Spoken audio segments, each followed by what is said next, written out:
Le leadership féminin a toujours été un des piliers de la femme africaine sur le continent.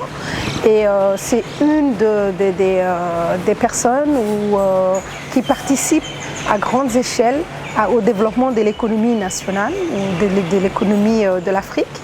Mais c'est devenu de moins en moins visible avec les us et les coutumes. Donc une leadership, qu'il y ait des leaders, des femmes leaders pour sortir les autres femmes de la timidité ou au respect de certaines coutumes qui ne doivent pas être là de notre génération. Je pense que c'est une bonne chose dont on a vraiment besoin. Les contraintes familiales,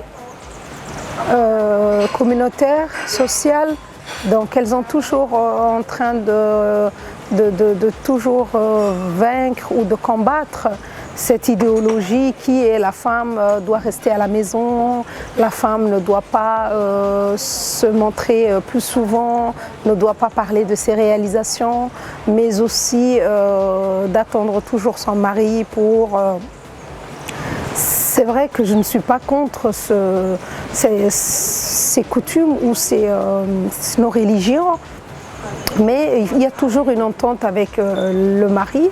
Si lui-même il voit que ce que vous faites apporte beaucoup à la famille ou à ta communauté, je pense qu'ils peuvent accepter, mais c'est encore cette histoire de timidité, mais aussi de coutumes qui encore frein aux femmes. Hein.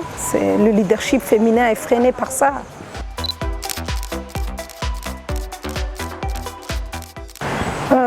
Je suis mère de 3 filles, donc j'ai aussi une vie professionnelle très active, très agitée, qui peut des fois s'étendre jusqu'à 22h30 le soir, mais tout est une question d'organisation.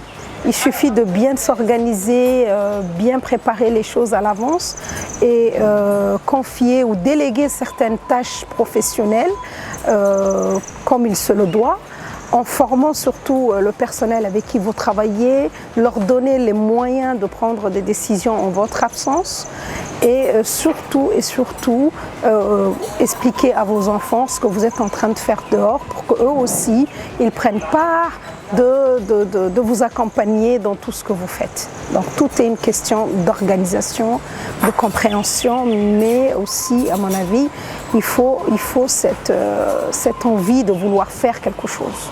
Voilà.